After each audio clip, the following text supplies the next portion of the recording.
Hey, welcome back, everybody, to the October episode of the Gordon Report. Welcome, Ed. How you doing? Thank you. Very good. Thank you.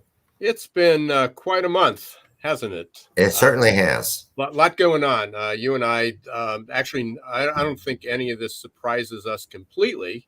Maybe the speed and the depth and the scope of what's happening today. But you've been talking about this longer than I have, about labor shortages or the predicted labor shortages. You've had you have way more books than I do as well. But the events that are happening now, I've gone back and looked at some of my research. You just came out with your new white paper Yes. just about a month ago, I guess, Right. that you released it. Job Shock, which everybody will be able to download here. We'll give everybody the link. But we've been talking about kind of this day for many, many years. And, here we are. Yes. So Right. every day that we hear about the supply chain, the goods and services, the goods and products stuck in the cargo bins, stuck on the ships off the coast of, East and West Coast. That's right. And why people are Christmas shopping now, because there may not be products and some gifts and some popular items in just a few weeks. It's going to be quite challenging. And so here we are talking about, the perfect labor storm, or the unemployment or the employment meltdown. We're still talking about it, Ed. We still got a job. Well, the fact is that now the pain is spreading across the United States to business and to the majority of families. And they're beginning to wonder what's happening to not the physical structure of the U.S., that's one problem, but to the human capital and human resource structure of the economy. Now, the Federal Reserve last month just came out in Atlanta with a survey of CEOs, and they estimated that on an annual basis, we are losing $738 billion in lost profit and productivity because of job shock. And now this is a shock. This is no longer a minor problem. This is the skills job disconnect is no longer a fantasy world that many people don't want to talk about. It is a structural collapse of basically the workforce knowledge pool to handle the jobs that we have. We rolled this out here in Chicago last month. We have a video on that on YouTube right now that you can look at, with a Q&A period with slides. And the situation has developed even faster than I predicted. And now a report just came out the other day talking about this from Boston Consulting Group. And they are estimating by 2030 that we'll have 17.6 million vacant jobs.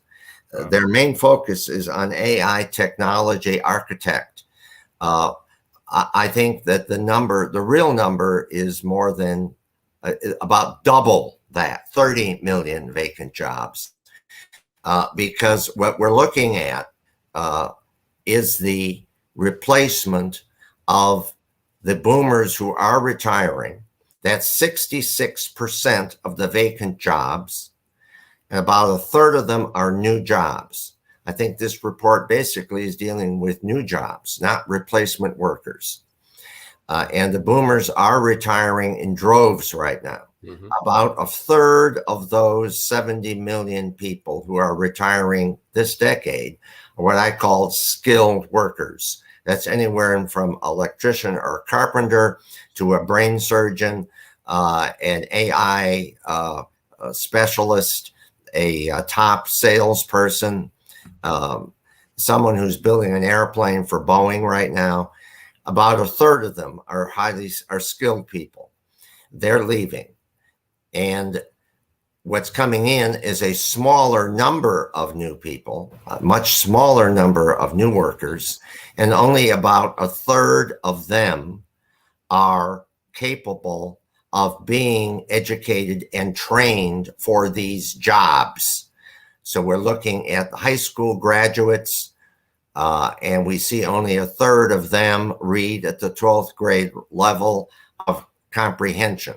And that's numbers, letters, however you want to look at it. So this is a real mess. And companies are reluctant to train.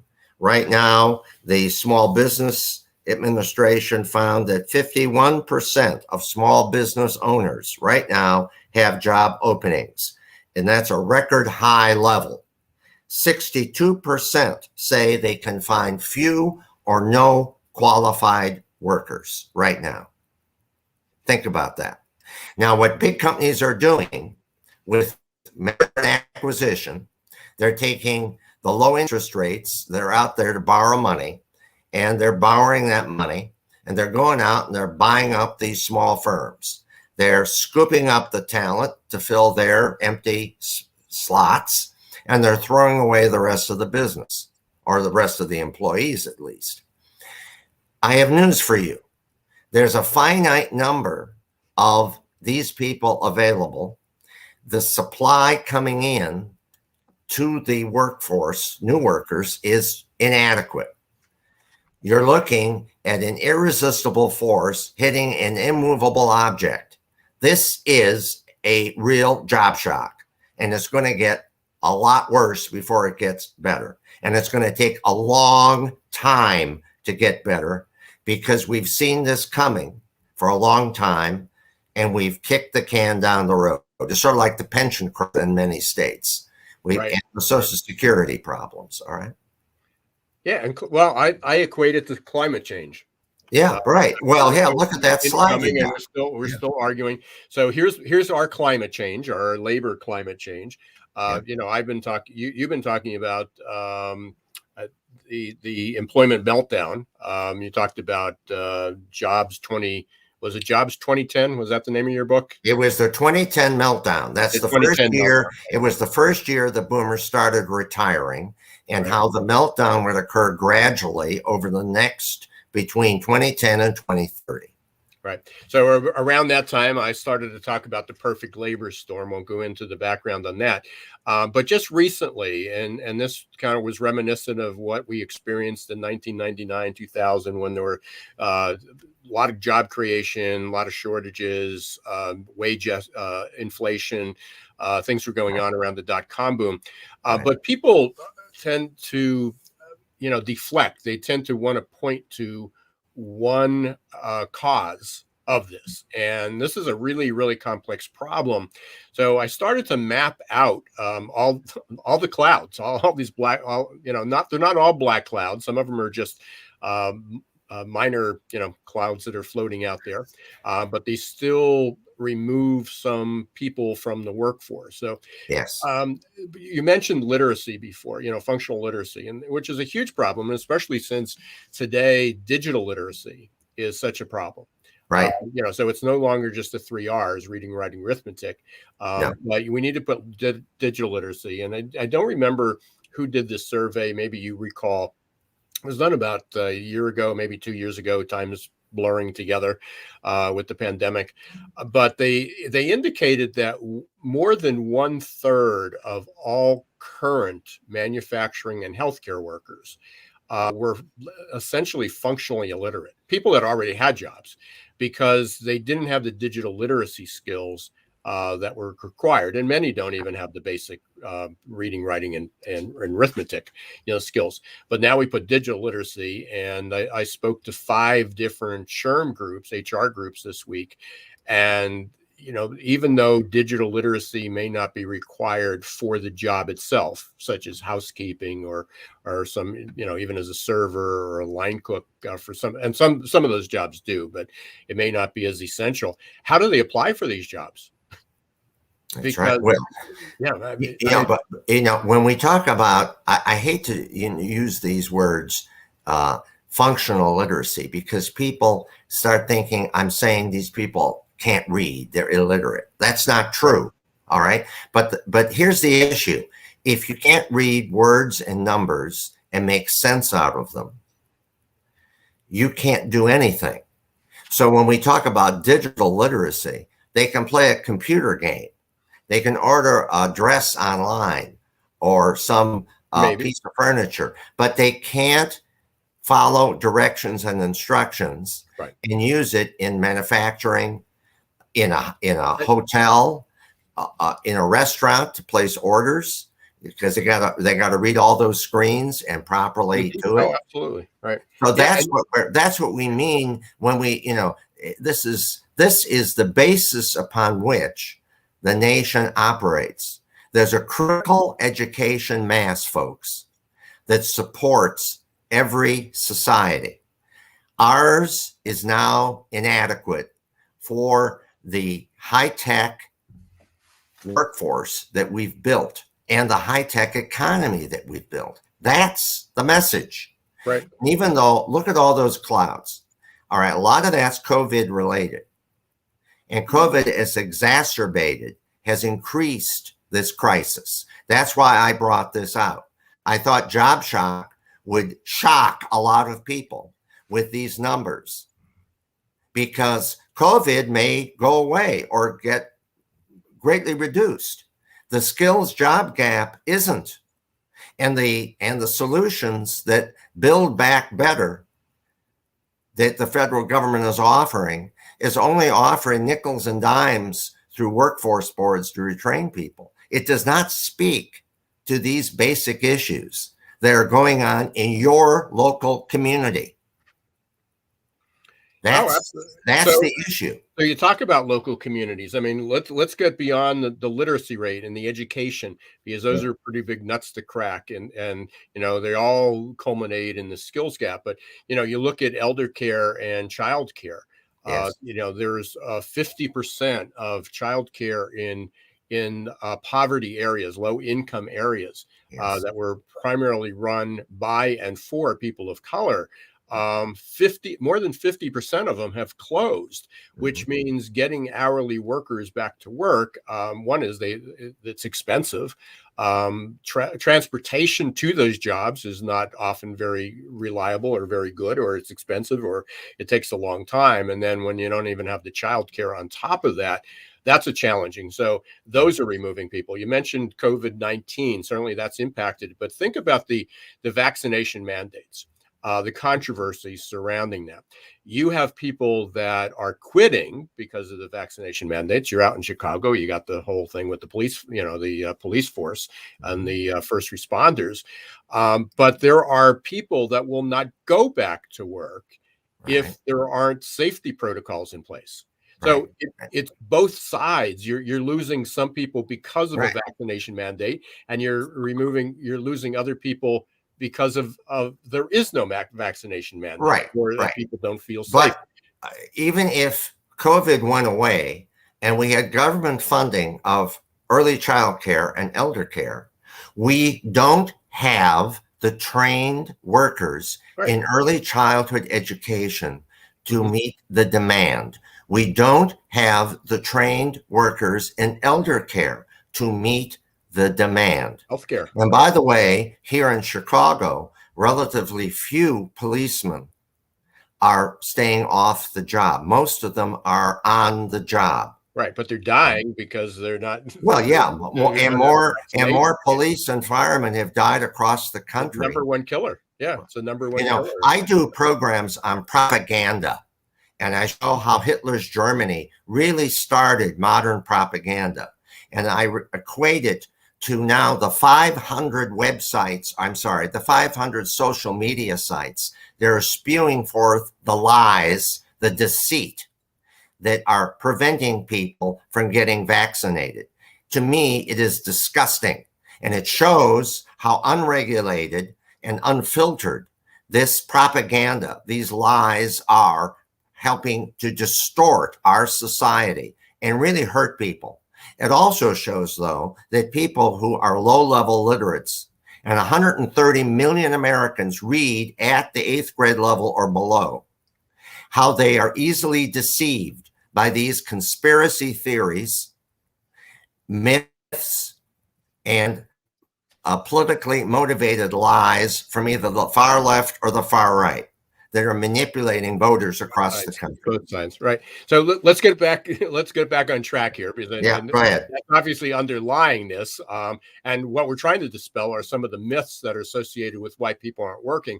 Because for months, you and I knew this. We talked about it, and a lot of other economists that talked about it as well. And I don't put myself as an economist out there, but that eliminating the unemployment benefit from COVID, from the COVID relief, was not increasing the labor pool.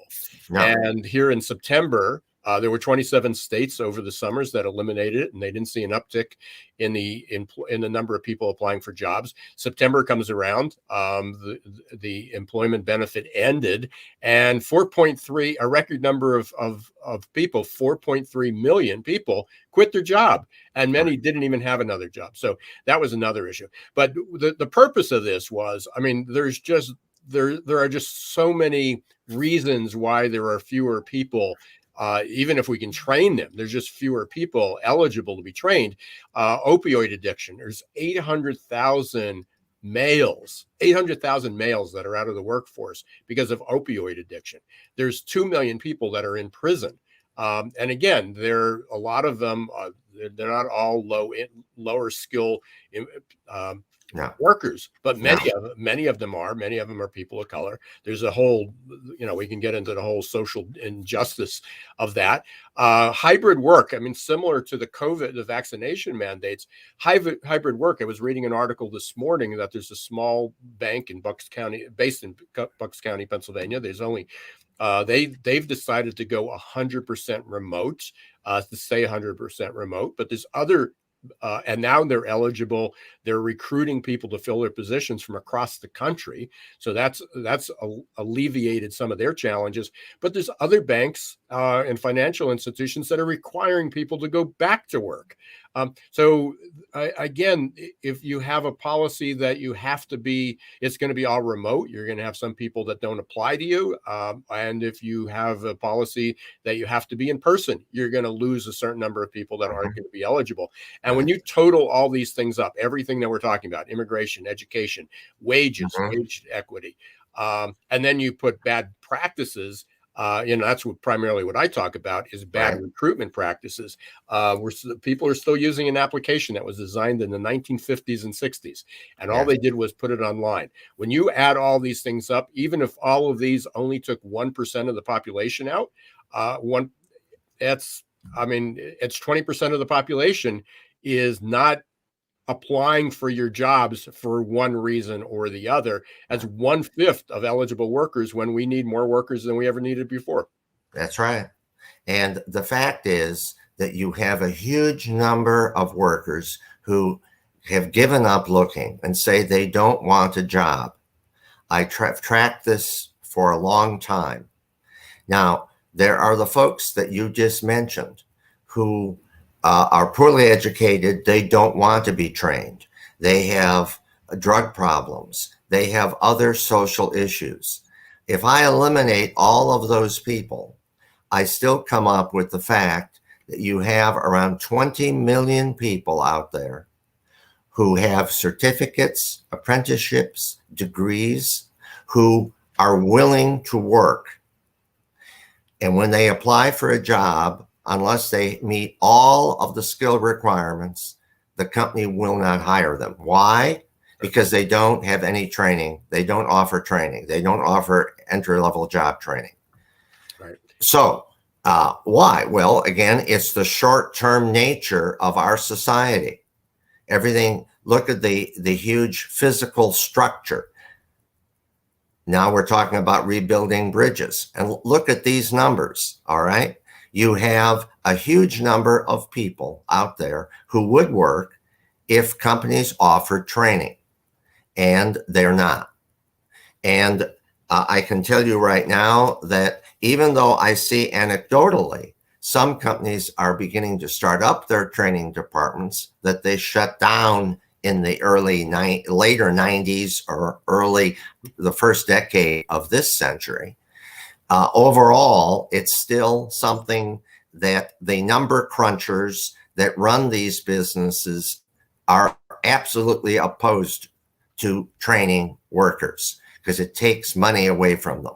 And the idea that they're going to poach from other people, they're finding out that rapidly there's no one left to poach anymore.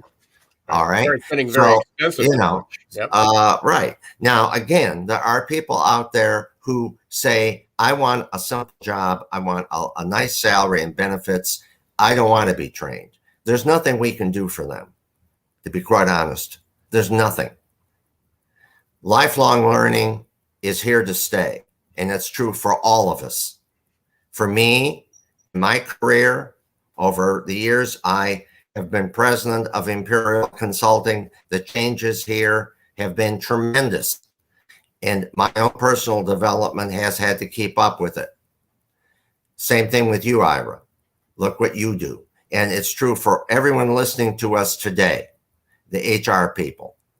But in the end, what this means to the people that manage your businesses is that you will not have, over this decade, enough human capital to operate your company.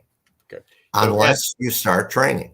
Okay, Ed, I want to make sure we do cover this. There's two parts that we want to cover. Go ahead. One is I want to cover I know you have a solution. You talked about retains. So right. Let's talk about that for just a few minutes. Sure.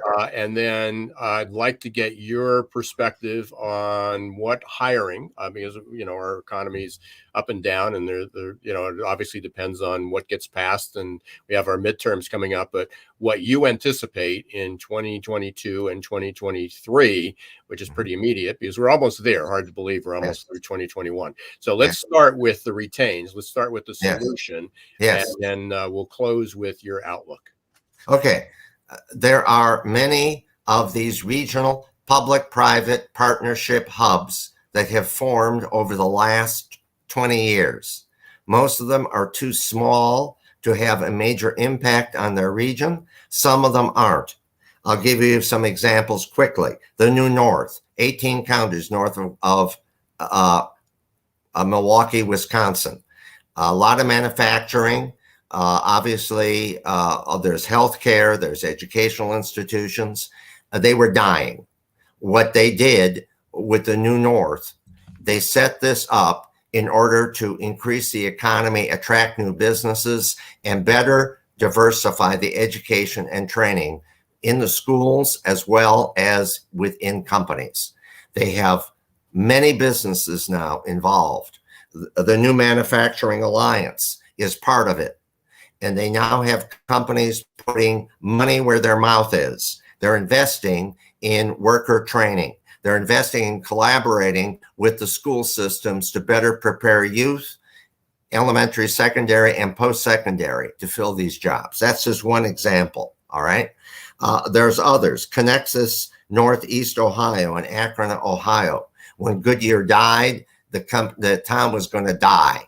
They, too, have done the same thing. They have companies putting money into. This is an interlocking system. This is a structural repair. This is the whole system from top to bottom, elementary, secondary, post-secondary, and what businesses are going to do for lifelong learning. And there's many others. The New North, Community Education Coalition in Columbus, Ohio, Prosper in Birmingham, Alabama, Alignment Nashville. There are many of these retains. These, again, are voluntary organizations. They're partnership hubs. They preach collaboration instead of hate and saying, this is my tribe. I won't collaborate with anybody because they're not of my tribe. They may steal my employees. The educators are the problem. The parents are the problem. The unions are the problem.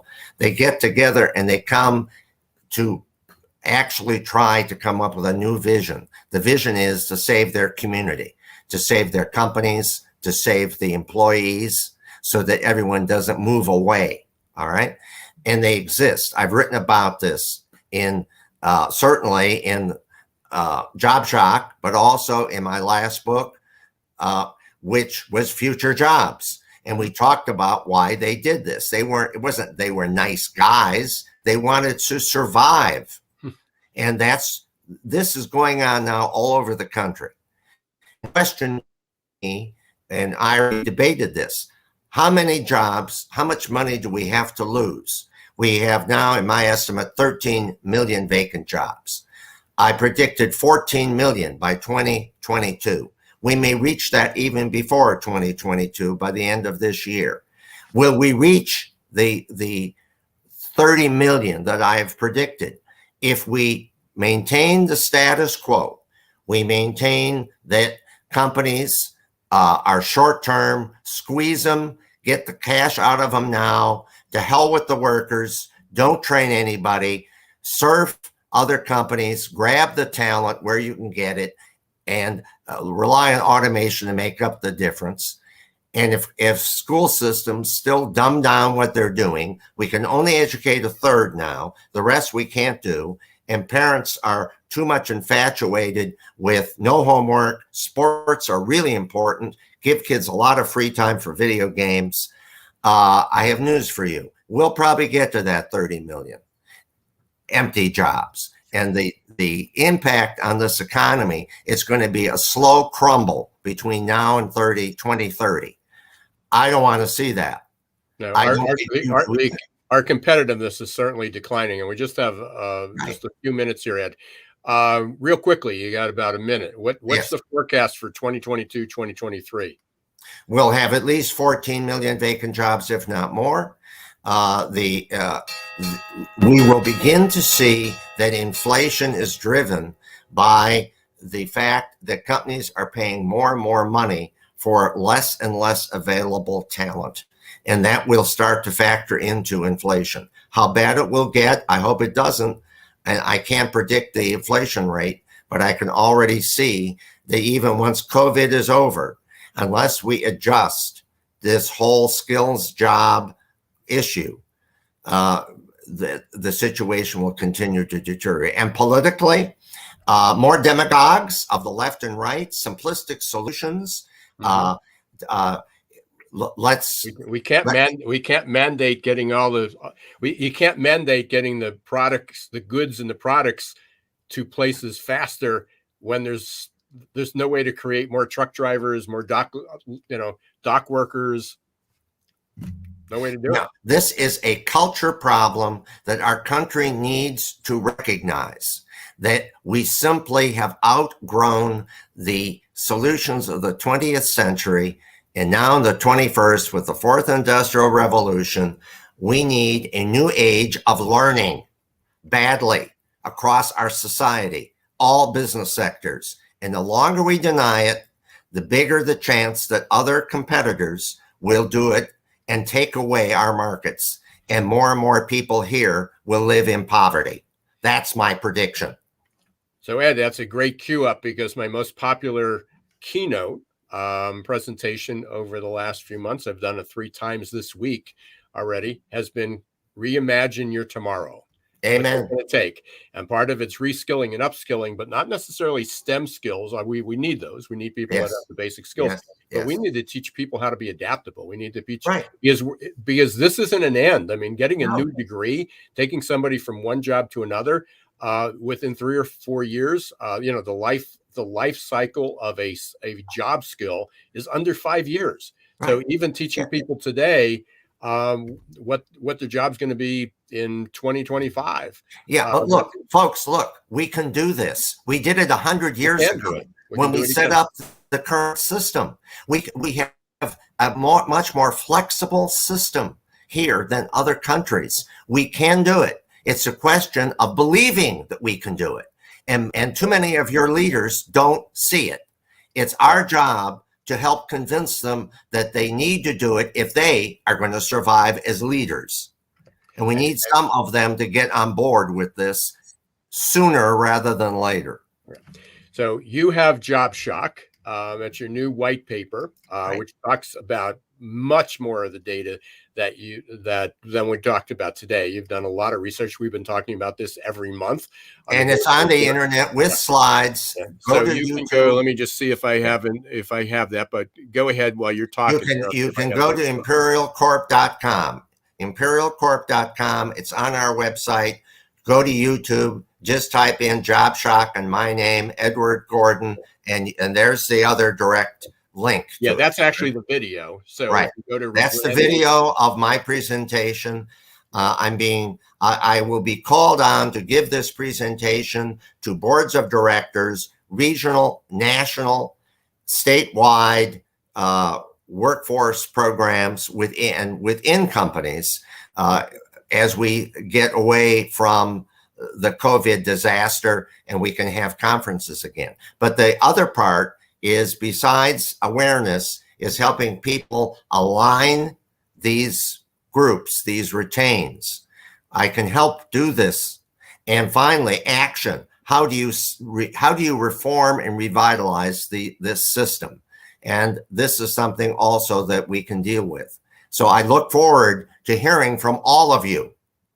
This question's not going to get smaller. It's going to get a lot bigger. And if you'd like to learn a little bit about reimagining your tomorrow, you can go to that link there. It takes you to one of the webinars that we did in the past. And if you're interested in having either Ed or I speak, please reach out to either one of us. You can go to our websites or just reach out to me on LinkedIn, and I can put you in touch with Ed. So I appreciate it. Maybe both of us could speak. Maybe it takes two people from different directions to do it, huh? Well, it's gonna take literally it takes a village. This is Amen. This is much more than a simple or complicated problem. It's enormously complex. Yes. We appreciate everybody who listens and watches us. Please reach out to Ed. Download Job Shock. There's just a ton of data in there. If you need to sell this within your organization, get the attention of your CEOs, government leaders, your managers. This is going to be very, very difficult. And it's not only Ed and I that are suggesting, or not even suggesting, forecasting that this is just literally the tip of the iceberg. This is just the first chapter of what, whether we call it the perfect labor storm or employment meltdown, this is going to continue for a while. So yes. So we need to change our internal practices. We need to do a better job, make it not easier for people to apply, but we got to stop turning away people. But we definitely have to look at reskilling, upskilling the education system, our communities, in order to enjoy the competitiveness that we hope to have Workforce 2030. And we have the answers to do it, folks. So don't get the idea that all we can do is say the sky is falling and Chicken Little should go into a bunker. Right. We have answers. You have proof, Ed. You've got retains all across the country, and we've had some people on in the last few sessions. So if you go back to the YouTube channel, youtube.com/Ira Wolfe, under the Gordon Report, we've interviewed Jack Oakes. A couple times he's been on the air. He's done a great job out on the West Coast. Yes. But I know you have resources, and I'm sure you can get people in contact to find out how you can do this. So again, problem's not going away. We will be back. We'll keep talking about it. We've been talking about it. We will continue to talk about it. We will probably be taking a break over the next few months with the holidays and things. Yes. But we will, we're around. If you need anything, there's a lot of Gordon Reports that are up online to be able to enjoy. Go to Emporio Corp. I'm going to put that up one more time for you, Ed. We look forward to hearing from you. Yeah. Sign up for the Gordon Report. You can get it by email, or you can watch it each month. Ed, stay safe. I know you got another meeting to run to. I do. And we'll be back. All right. Take care, everybody. Bye-bye.